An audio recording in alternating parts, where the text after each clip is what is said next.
ہاں تو آپ نے کہا کہ روحانی طور پر حضرت علی پہلے خلیفہ ہیں جبکہ سیاسی طور پر ابو بکر صدیق پہلے خلیفہ ہیں. یہ ہوں گا اور آج پہلے میں سب سے پہلے موجود ہوں انجینئر محمد علی مرزا صاحب کے پاس. سر بہت شکریہ آپ کا. بھٹی صاحب آپ کو ہماری اکیڈمی میں ویلکم ہے. بلا جھجک آپ جس طرح تبصرہ کرتے ہیں رپورٹ کارڈ کے اوپر اسی طریقے سے آپ بغیر کسی تردد کے جو چاہیں کوشچن کر سکتے ہیں. انشاءاللہ ہم کوشش کریں گے قرآن و سنت کی روشنی میں اس کا جواب دیں. سر شکریہ. سر پاکستان کا ایک بڑا مسئلہ ہے کہ انگریزی کا استاد جو حساب پڑھا رہا ہے، حساب کا استاد انگریزی پڑھا رہا ہے. اور جیسے یہ ہمارے عام دنیا میں یہ مسئلہ ہے ویسے ہی ہمارے مذہب میں ایک بڑا مسئلہ ہے. ایک مسئلہ بہت بڑا کہ ہم نے مذہب ان کے حوالے کر رکھا ہے جن کو نہ مذہب کا مکمل علم ہے، نہ دنیا یا سائنس کو مذہب سے ریلیٹ کر سکتے ہیں. اب آپ کی مثال لے لیں، آپ انجینئر تھے، آج عالم دین بنے بیٹھے ہیں. آپ نے باقاعدہ دین کی تعلیم نہیں لی، دین کے جو مرحلے تھے وہ طے نہیں کیے، مگر دھڑا دھڑ آپ دین سمجھا رہے ہیں اور پڑھا رہے ہیں. تو یہ آسان کام لگا تھا یا یہ اس ملک میں یہ بیچنا، یہ چورن بیچنا آسان لگتا ہے؟ بہت اچھا آپ نے بنیادی کوشچن کیا جی. یہ ہماری خوش قسمتی ہے کہ ختم نبوت صلی اللہ علیہ وآلہ وسلم کی برکت سے نبیوں والا کام پوری امت کو ٹرانسفر ہو گیا. کنتم خیر امت اخرجت للناس تأمرون بالمعروف وتنہون عن المنکر وتؤمنون باللہ. اللہ تعالیٰ نے فرمایا تم بہترین امت ہو جو لوگوں کے نفع کے لیے نکالے گئے، لوگوں کو نیکی کی طرف بلاتے ہو، برائی سے روکتے ہو اور اللہ پر ایمان رکھتے ہو. ایمان کو تیسرے نمبر پہ ذکر کیا یہ بتانے کے لیے کہ سچا ایمان حمیت والا اس کا ہے جو اللہ کی طرف لوگوں کو بلائے اور برائی سے روکے. اس آیت کے تحت یہ پوری کی پوری امت نبی صلی اللہ علیہ وآلہ وسلم کی دعوت کو آگے پہنچائے گی. صرف علماء کا کام نہیں ہے. پھر صحیح بخاری میں حدیث ہے بلغوا عنی ولو آیہ، پہنچا دو میری طرف سے خواہ تمہیں ایک آیت ہی آتی ہو. تو یہ نبی اسلام نے منیمم ڈگری ہمیں دے دی ہے کہ ایک آیت بھی اگر آپ کو ٹھیک طریقے سے آتی ہے یہ آپ کی ذمہ داری ہے، آپ نے آگے پہنچانی ہے.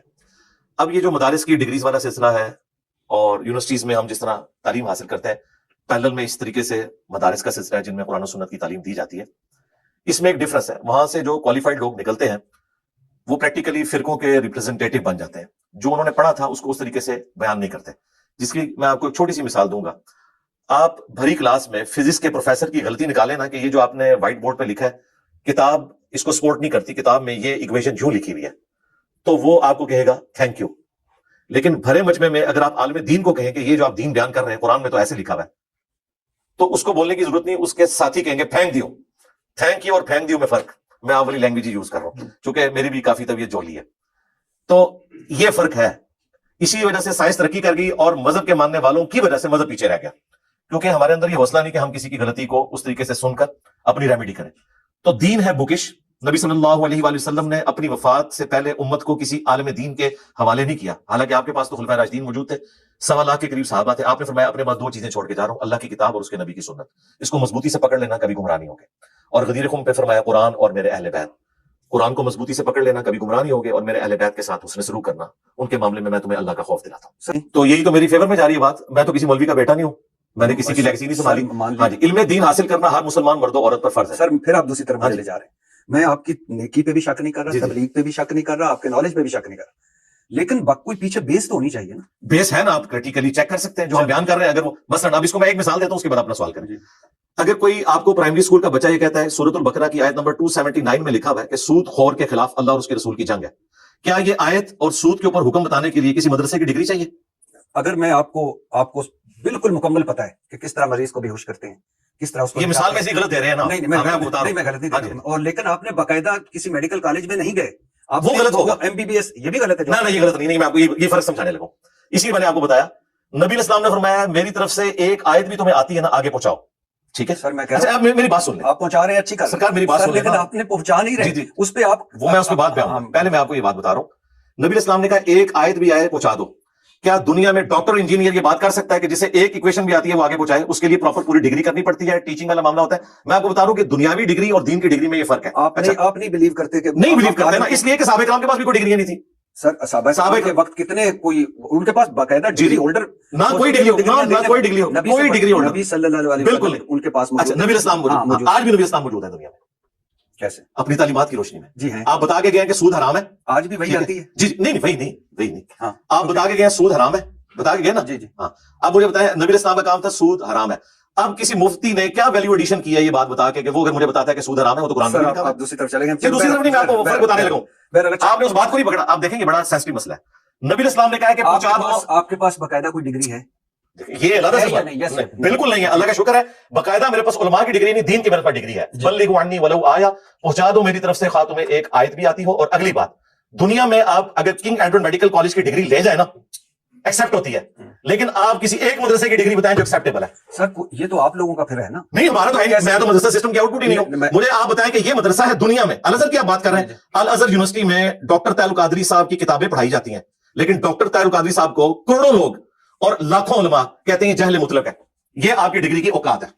سر میں یہ میں بتا رہا ہوں کہ ڈگری تو ایگزسٹ ہی نہیں کرتی دنیا میں. ڈاکٹر انجینئر کی ڈگری تو مانی جاتی ہے, علماء کی ڈگری کو علماء ہی نہیں مانتے. میرے لیے ڈاکٹر طاہر القادری اتنے ہی باعزت ہے. آپ کے احترام سے کوئی فرق نہیں پڑتا. نہیں, لیکن آپ کو بھی اسی طرح بہت سارے لوگ, لیکن میں آپ کو بتا رہا ہوں کہ جہل مطلق ہے یہ.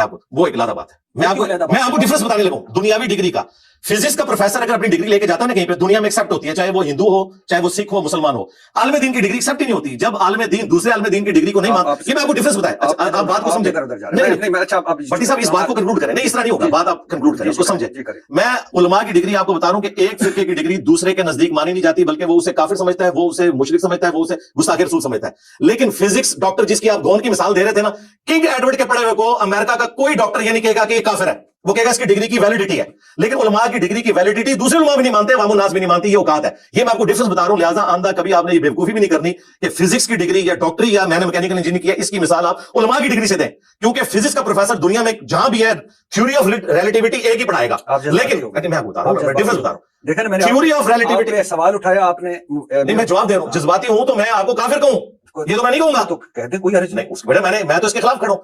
میں آپ کو بتا رہا ہوں تھیوری آف ریلیٹیوٹی دنیا میں ایک ہی پڑھائی جاتی ہے, لیکن قرآن ایک نہیں دنیا میں پڑھایا جاتا. اچھا سر, یہ اتنا بڑا ظلم ہے. لہٰذا ڈگریوں کی کوئی اوقات نہیں ہے. اگر ڈگریوں کی اوقات ہوتی تو یہ ایکسپٹیبل ہوتی. لیکن آپ پر الزام ہے کہ آپ مذہب فروشی کرتے ہیں, آپ صرف اختلافی موضوعات کو ہوا دیتے ہیں اور لوگوں کے جذبات سے کھیلتے ہیں. کیوں؟ مثال دینا. میں بھی آگے اچھا دوں. جی ایک قتل کی, میں سلیم صافی نہیں ہوں, میں انجینئر ہوں. قتل کی ویڈیو پر آپ گرفتار ہوئے. کون سے قتل کی؟ کون سے آپ بتائیں. نہیں آپ بتائیں نا, آپ نے ورکنگ کی ہے نا میرے ساتھ. میں نے اس لیے پہلے بھی کہا تھا, جو میرے پولیٹیکل ویوز پہ بھی بات کرتے تھے نا, تو میں ان کو کہتا تھا کہ آپ کا جو سب سے بڑا پنڈت ہے نا جس بھی جماعت کا, اسے تیاری کروائیں اور میرے سامنے بٹھائیں فیکٹس اینڈ فگرز کے ساتھ. اب آپ نے تیاری کی ہے نا, میں سلیم صافی نہیں ہوں, آپ مجھے وہ پن پوائنٹ بتائیں, بعد میں انشاءاللہ جواب دوں گا. یا پھر آپ معذرت کریں گے کہ مجھے پتہ نہیں. جی میں تمام صحابہ رضی اللہ عنہ نہیں, پہلے آپ وہ قتل کا ہے نا جہاں سے آپ نے بات شروع کی, تو تمام صحابہ رضی اللہ تعالیٰ عنہ نہیں ہے. یہ آپ نے کہا نہیں, ایسا نہیں ہے. آپ نے کہا نہیں, اس طرح نہیں ہے بات. کس طرح؟ تمام صحابہ کرام جو وفات تک ایمان پر قائم رہے وہ رضی اللہ عنہ ہے. جی جی. جو نبی اسلام پر ایمان لائے, آپ علیہ السلام دنیا سے تشریف لے گئے, اس وقت تک وہ مسلمان تھے.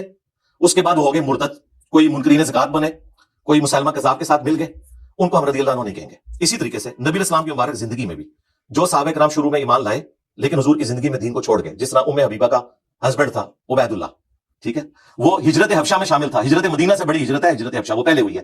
وہاں جا کے وہ کرسچن ہو گیا اور کرسچن مرا, حالانکہ وہ سابقون الاولون میں سے ہے, لیکن وہ رضی اللہ عنہ نہیں ہے. یہ ٹیکنیکل مسئلہ میں سمجھا رہا تھا, اس کو سمجھیں کہ رضی اللہ عنہ وہ ہیں جو وفات تک اسلام پر فتح مکہ کے وقت اسلام قبول کرنے والے صحابہ نے موت کے ڈر سے اسلام قبول کیا. جی, یہ تو بخاری مسلم میں لکھا ہوا ہے. اچھا, ان کو تو لکھا ہے, ان کو کس نے بتایا؟ بخاری مسلم نے فون کیا؟ قرآن میں لکھا ہوا ہے. قرآن میں لکھا ہے جی, سورہ توبہ میں لکھا ہوا ہے 4 مہینے کا ٹائم ہے, یا تو اسلام قبول کرو گے یا جزیرہ نما عرب چھوڑ کر چلے جاؤ گے, ادروائز جہاں پائے جاؤ گے قتل کیے جاؤ گے. یہ عذاب استحصال آیا تھا مشرکین عرب پر, جس طرح اگلے رسولوں کا انکار کرنے پر آسمان سے عذاب آتا تھا نا.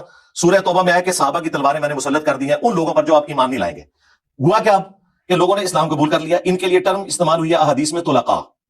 یہ طلقاء ہیں جو مسلمان ہوئے, اور ان کی مثال بخاری مسلم میں آئی کہ غزوہ حنین کے موقع پر ابو سفیان کو 100 اونٹ دیے نبی الاسلام نے, صفوان کو 100 اونٹ, جو تازہ مسلمان ہوا تھا, اور وہ آخری وقت تک کس طریقے سے اسلام کے لیے ریلیکٹنٹ تھے اور پھر اسلام قبول کیا.